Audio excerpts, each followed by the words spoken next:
अब डेप्रिसिएशन होता क्या है, डेप्रिसिएशन को कैसे कैलकुलेट करते हैं, किन वजह से डेप्रिसिएशन चार्ज किया जाता है, उसका इफेक्ट हमारे अकाउंट्स पे क्या पड़ता है, वो सारी चीजें हम आज इस वीडियो के अंदर, इस क्लास के अंदर पढ़ेंगे।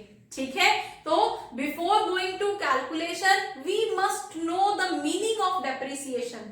ये बेसिक्स अगर हमें नहीं पता होंगे तो डेप्रिसिएशन का क्वेश्चन कर टाइम पे बच्चों को बहुत ज्यादा कंफ्यूजन फील होती है। तो वो कंफ्यूजन ना हो, उस कंफ्यूजन को रिमूव करने के लिए आज हम पहले बेसिक्स क्लियर करेंगे, फिर नेक्स्ट वीडियो के अंदर हम न्यूमेरिकल सॉल्व करेंगे। ठीक है, तो before going to calculation we should understand the meaning of this. तो होता क्या है डेप्रिसिएशन हमारा, depreciation is fall in the value of asset.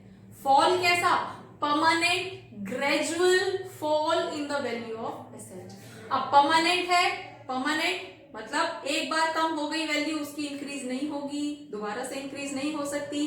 Continuous है, कॉन्टिन्यूअसली जितने सालों तक आप उस एसेट को यूज करते रहोगे उतने सालों तक आपकी वो एसेट जो है या मशीनरी वो डेप्रिशिएट होती रहेगी, उसकी वैल्यू कंटिन्यूअसली कम होती रहेगी और ग्रेजुअल धीरे धीरे, एक साथ परमानेंट नहीं होगी। ठीक है, देन अब हमारे पास यहाँ पे डेप्रिसिएशन फाइनली अगर फिक्स्ड एसेट पे लगेगा, अलग अलग टाइप के एसेट पे ये डेप्रिसिएशन चार्ज होगा। अगर ये फिक्स्ड एसेट पे चार्ज किया जा रहा है तो उसको हम डेप्रिसिएशन बोलेंगे।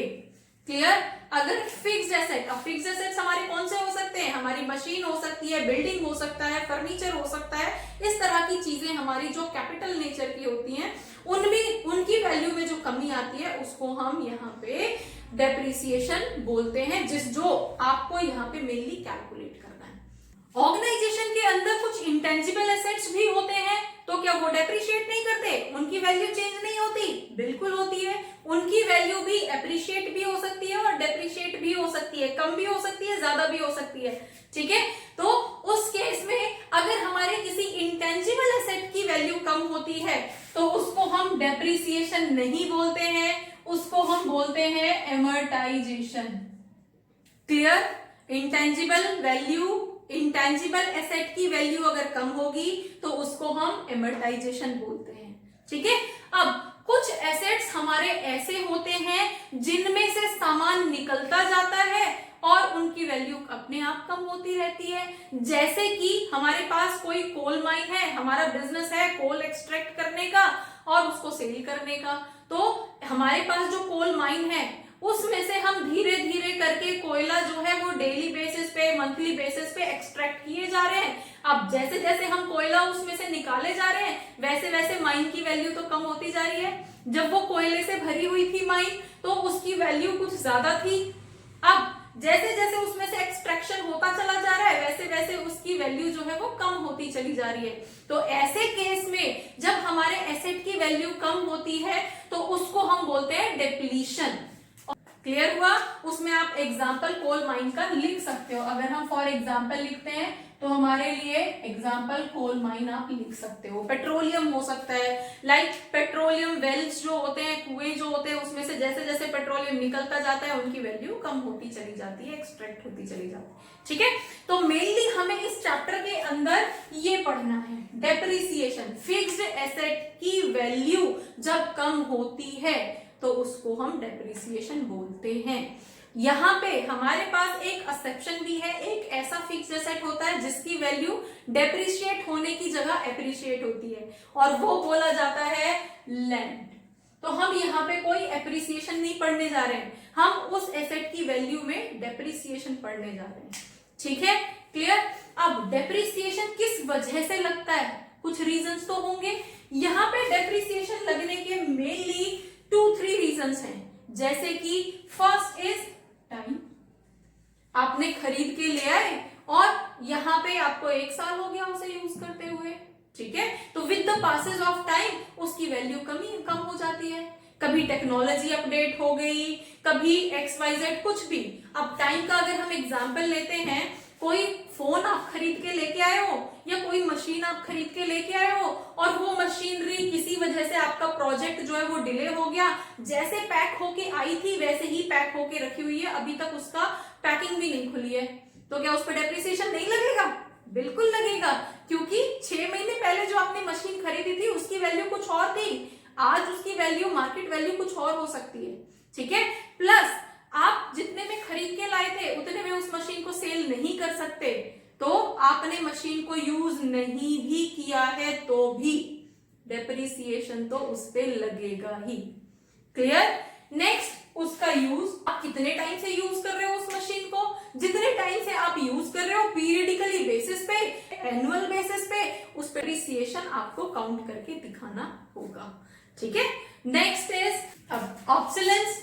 जैसे ही टेक्नोलॉजी अपडेट हुई, आपके पास कोई भी XYZ मशीन थी, अब उस मशीन से आपका नॉर्मल प्रोडक्शन हो रहा था, लेकिन अचानक से टेक्नोलॉजी चेंज हो गई और एक ज्यादा इफेक्टिव मशीन उसी के ऑलमोस्ट रेंज में आ गई।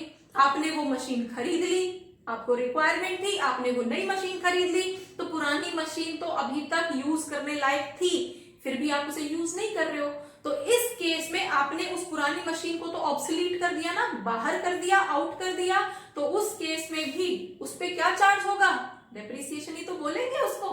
ठीक है, नेक्स्ट वन इज एक्सीडेंट। अब एक्सीडेंट, कोई भी ऑर्गेनाइजेशन के अंदर फायर लग गई, आग लग गई, किसी भी वजह से शॉर्ट सर्किट हो गया, कुछ हो गया, चोरी हो गई, किसी भी वजह से कोई मशीन यूज करने लायक नहीं बची, तो उसमें हम परमानेंट डेप्रिसिएशन हम उसको बोलेंगे। ठीक है, तो ये कुछ रीजंस होते हैं डेप्रिसिएशन के। मेनली आपको जो है टाइम और यूज वाला फैक्टर ही यहाँ पे डेप्रिसिएशन के लिए पढ़ना है। अब डेप्रिसिएशन हम क्यों चार्ज करते हैं, क्या फायदा है हमें डेप्रिसिएशन चार्ज करने से? डेप्रिसिएशन हम हमेशा अपने ऑर्गेनाइजेशन की ट्रू वैल्यू निकालने के लिए डेप्रिसिएशन कैलकुलेट किया जाता है। किस लिए? अब हमारे पास, हमने जब एसेट खरीदा था तो सपोज 10 लाख का खरीदा था, हमारे पास कैपिटल एसेट थे 10 लाख के, लेकिन अब 1 साल उसे यूज करते हुए हो गया, तो 1 साल में उसकी वैल्यू कम हो गई ना, तो अब हमारे पास एसेट कितने के बचे हैं? एक्चुअली कितने के बचे हैं? अगर मैं 10% भी कम करता हूं तो 1 लाख उसमें से कम हो गया ना, तो 9 लाख के एसेट बचे। तो हमारे पास एक्चुअली इस पर्टिकुलर डेट पे कितने के एसेट बचे हुए हैं, रियल वैल्यू कैलकुलेट करने के लिए आपको डेप्रिसिएशन कैलकुलेट करना होता है। तो अगर हम ऑब्जेक्टिव्स की बात करते हैं या why to use depreciation, why to calculate depreciation, तो हमारे लिए क्या होगा? First, to know the real value of asset in the organisation. Next, to know the actual financial position of the organization। ठीक है, to know the cost of production, क्योंकि production के time पे सिर्फ रॉ मटेरियल या man power नहीं लग रही है, उस प्रोडक्शन को करने के लिए मशीन भी तो इन्वॉल्व हो रही है ना, तो उस मशीन की वैल्यू कम होगी या वो मशीन का कितना पोर्शन उसमें यूज हो रहा है, तो वो सारे बेसिस पे ही तो हम कॉस्ट निकालते हैं। तो to calculate the cost of production. ठीक है, next, to provide funds for replacement. अब ये क्या चीज है? To provide funds for replacement means हमें अगर इस मशीन को रिप्लेस करके दूसरी मशीन लेके आनी है तो उसके लिए मुझे कितने पैसे की रिक्वायरमेंट होगी। सपोज नई मशीन 10 लाख रुपीस की आएगी, ये पुरानी वाली मशीन 2 लाख रुपीस में सेल हो जाएगी, तो 10 लाख के लिए 2 लाख रुपीस तो यहां से आ जाएंगे, बाकी के कितने पैसे अरेंज करने हैं मुझे और 8 लाख रुपीस और अरेंज करने हैं। तो वो पैसा, वो अमाउंट जानने के लिए कि हमें कितना और अरेंज करना है नई मशीन लाने के लिए, हमें डेप्रिसिएशन कैलकुलेट करना होता है। ये कुछ रीजंस होते हैं जिनके लिए हम डेप्रिसिएशन पढ़ते हैं। होपफुली डेप्रिसिएशन की जो बेसिक्स हैं वो आपको समझ आया होगा। अब नेक्स्ट क्लास के अंदर इसके मेथड्स हम पढ़ेंगे, प्लस उनको कैलकुलेट करने का तरीका, उनके फॉर्मूलेज जो भी हैं वो सारी चीजें हम उसमें पढ़ेंगे। होपफुली ये आपको समझ आए होंगे। For more keep watching, keep learning. Thank you.